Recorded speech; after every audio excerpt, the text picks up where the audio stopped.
Sure. Thanks so much, Kelvin. Kelvin, I'll pass this to you. We're going to talk about what we just bought today. So as Kelvin mentioned, it's become an annual thing now. This is 3 summers in a row. I get to hang out in this beautiful part of the country, and also an incredible opportunity to spend time with our candidate, Calvin Cochilla, who's an awesome representative that we're really honored is representing the party here in this riding, and we look forward to him becoming our next member of parliament.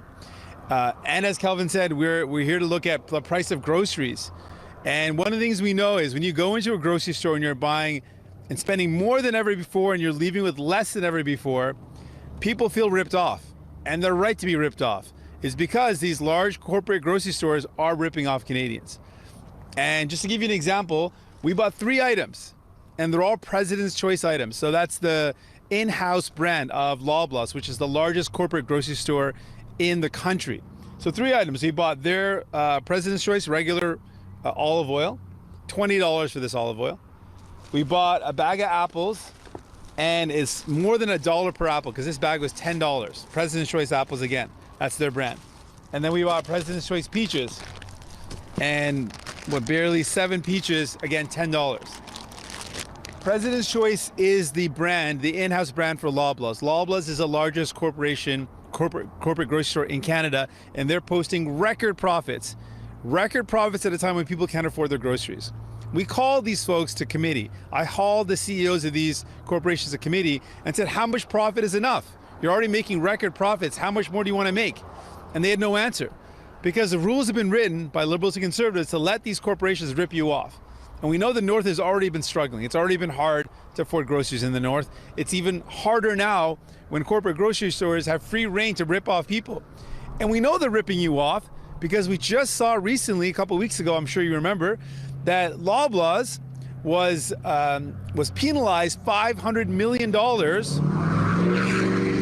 for their role in the bread price fixing. So they were involved in fixing the price of bread, basically working with other companies, bread producers and corporate grocery stores, to jack up the price of bread to rip you off. So they've already done this. These large corporations have already done this, and Liberals and Conservatives have ignored this. They haven't done anything to stop them from ripping you off. Justin Trudeau and Pierre Poilievre's parties have written the rules to allow them to get away with maybe barely a slap on the wrist when they collude to jack up the price of food. So we're saying enough's enough. They cannot continue to rip you off. So what we're proposing is this. If large corporate grocery stores don't reduce the price of food essentials, given that they're making record profits, if they don't reduce the price of food essentials, we will impose a price cap. This is something that's been done in other countries. It has effectively brought down the price of groceries for essentials. We're thinking about bread and baby formula, essentials that people need. They should be able to be affordable. And that's what we're calling for today. A price cap should be imposed on corporate grocery stores that don't lower the price of their groceries at a time when they're making record profits and people are using food banks at a record level. That has got to end. That's our proposal to do it. Justin Trudeau's had 9 years, hasn't done anything about this, has failed people. Pierre Poilievre wants to throw fuel on the fire of corporate greed. His buddies are all the lobbyists for these large corporate grocery stores. They're not going to stop them from ripping you off, but we are. We're proposing this plan.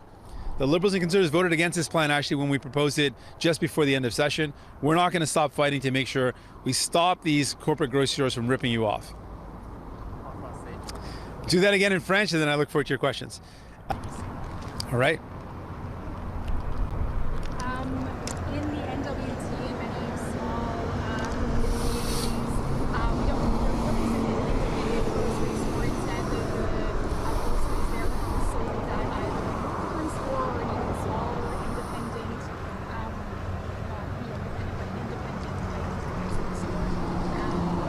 For example, in any, if you want to get groceries, you go to the same place where you would get lodging, like a hotel. So very kind of small scale. I wonder what difference you hope that would make in small communities. Our main focus is on corporate grocery stores. So the northern corporate grocery stores, that would apply as well. We know that the Northern Food Program has not been working. It's been a failure as well. We saw recent reports that instead of the Northern Food Program the money going towards making food more affordable. Instead, we saw a third of that funding was going to line the pockets of the CEO of that corporation. Another example of corporate greed again. So what we want to see is we want an end to corporate greed that's ripping off Canadians. We want to see programs like the Northern Food Program actually work for the North. And we want to see corporate grocery stores stop exploiting people. They've got a massive monopoly, effectively. There's only a handful of large corporate grocery stores that sell food. We want to see that they're actually not able to rip off people. We want to see more protections in place. And we can do that. We've got the ability to put in place laws that will protect consumers. And for smaller communities, they're feeling the impact even higher. The costs for groceries are astronomical in all those communities. So we need to see real relief so that people can get the food they need and it's affordable. It's not going to happen on its own. It's going to require clear laws and a clear vision around how do we create affordability. That's what we're talking about. Forcing this to happen with laws that protect consumers, reforming Northern food programs so they actually work. Video. So a lot of the reason for this expensive here is to bring it up. So are you looking at any solutions for local? Yeah, it's a great question. There's a host of challenges in the North. The North has already been challenging when it comes to food prices before. What today we're really focused on is we know that a big part of why food prices are so high is corporate greed. And it's something that the other parties are unwilling to call out. So we're being very specific. We see the record profits being posted by these public companies. They're publicly traded companies, so their profits are available. And we're seeing that they're posting record profits. I've directly questioned the CEOs of these corporations who admit that they're making record profits at a time when Canadians are having record challenges. And this is a problem. And the fact that they continue to rip us off and there's no rules in place to protect us is a problem. And to give an example, like the bread price fixing, this is a real thing. Large corporate grocery stores and bread producers colluded, basically worked together to jack up the price of our bread. And so we know they've done this before, and we feel that they're doing it now. So that's our main focus, is tackle the corporate greed. But we also need to look at other solutions for northern communities.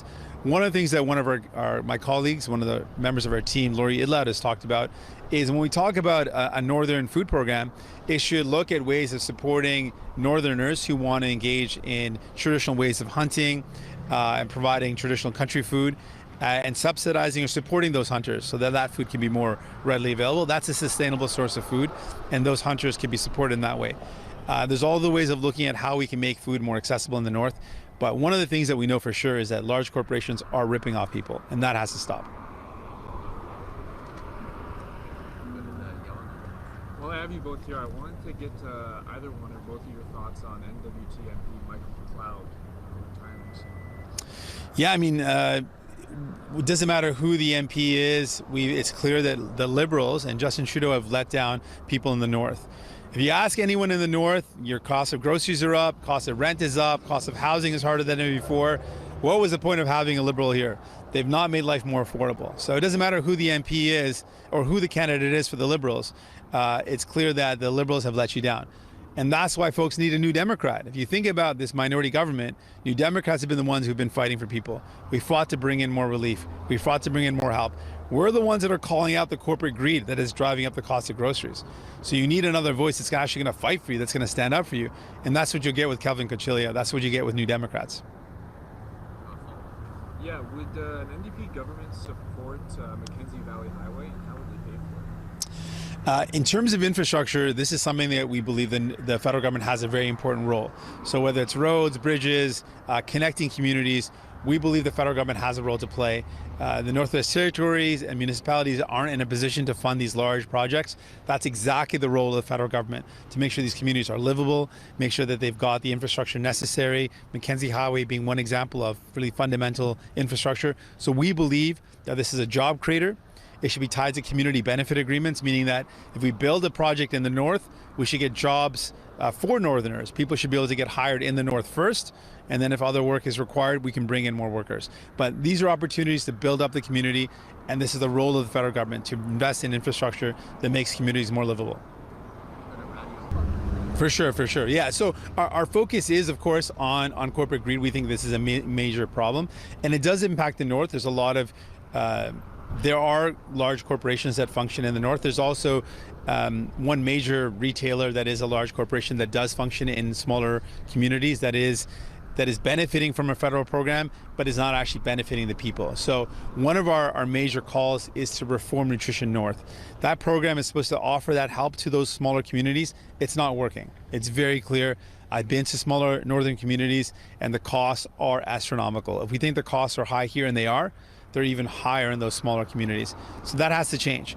And one of the ways is to make sure that the Nutrition North program, every cent has to go towards helping a northerner get food that's affordable. So that's one thing that we're pushing for.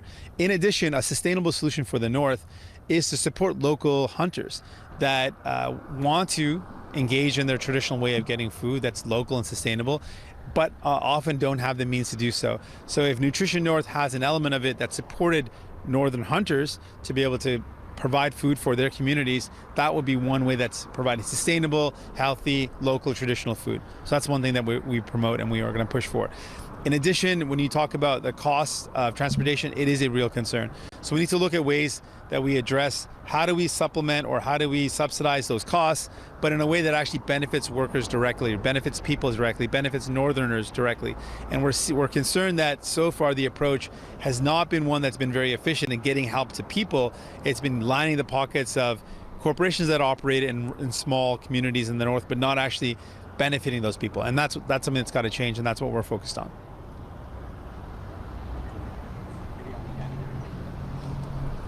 Just regarding the bread price fixing scandal, is there anything being done to reimburse consumers who were affected? Great question. So there's a couple of things that happened, but I think that this highlights how bad this problem is. So one is consumers got together and started a class action lawsuit. I want to be really clear. Consumers that get ripped off by a large corporation shouldn't have to resort to initiating a class action lawsuit as a way to get justice. Like, government should be standing up for them and stopping these corporations from ripping them off. That's why we put in place laws. That's why we have the Competition Bureau. It's supposed to be there to protect people from getting ripped off, to prevent these type of these type of illegal actions from happening in the first place. But it's clear that our laws in Canada have not been written to protect people. They've been written to protect the profits of these large corporations. Under the Competition Bureau, when there was an investigation and a finding, the biggest fine that was levied on one of the biggest players in the bread price fixing, Canada Bread Corporation, the biggest fine that they got was $50 million.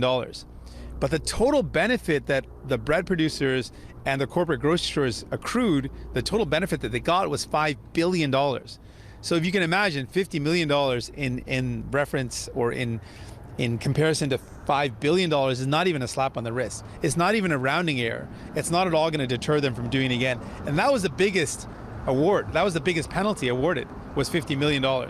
So clear that our laws are not strong enough. And so what I propose is changing those laws, bringing in place harsher penalties. One penalty that I suggested in a law that I wrote was, if a corporation rips off Canadians and is found that they've ripped off to the tune of $5 billion, then what we should do is penalize them $15 billion, triple the benefit. This is a law that was brought in other jurisdictions that really deters corporations from ripping off consumers. So if you're up against a penalty that is triple the amount that you benefited, it would really deter this corporation from doing that in the future. If the fines are only going to be $50 million and they made $55 billion, they're not going to stop. And so that's what I'm calling for. Real harsh penalties for corporations that rip off people. And we know that they're doing it. We know that they did it with bread price fixing. How do we not know that? How do we know that they're not doing it in other areas? We see all the corporate grocery stores have jacked up their prices. Maybe that collusion is happening again. We need better laws to protect consumers. Okay, everyone all good? Sure. Go for it. Calvin, I was wondering if you live and work here in the NDP. Can you tell me a little bit about what it was like in the grocery store the last time you did grocery shoppers? And I don't mean earlier today. Last time you shopped. Yeah, I think, say a year and a half ago, for a family of four, we were averaging around, say, like 200 a week. And now I feel like our grocery bill is around 350. And it all depends if I decide to take out meat, going for other brands that we typically were going before. And one key thing for me, it's you either eat your food as medicine or your medicine as food. So it's not fair to me or to my children or to my wife that we have to either go for products that are not really good for our consumption. And I feel it for myself personally. I can only imagine how low to medium income households feel, and anybody that has more than a family of four. It's just a hard time right now, and when I'm out and about with community members or even people in the grocery store, some of them feel that they're not really having much money left over for either extracurricular activities for their children, to keep them, in a healthy state and keep them active. So it's very unfortunate that we definitely have to call out big corporations on what they're doing to us as consumers. That's great. Sure, one more for Kevin. Yeah. When you talk about food sources, you mentioned Hudson a couple times, but what about local food? Yeah. Yeah, sorry, I should have mentioned that too. Thanks. Doing a little swisheroo here. Yeah, I focused on the hunting aspect because that's a specific program that we pitched through one of our candidates, one of our MPs, Lori Idlau, talking about how that would help. But yeah, we should also look at all sorts of ways to grow locally. In northern climates, of course, the soil might not be available for that purpose, or it might not be the right climate, but there's ways around it. Greenhouses are great. There's vertical growing, there's indoors ways of growing food. So looking at alternatives to be able to grow food locally is an awesome idea, and it's something that we should be able to find ways to support with government investments that encourage and support building the infrastructure necessary to grow food in communities. That's an important tool in making sure food is accessible and affordable, for sure.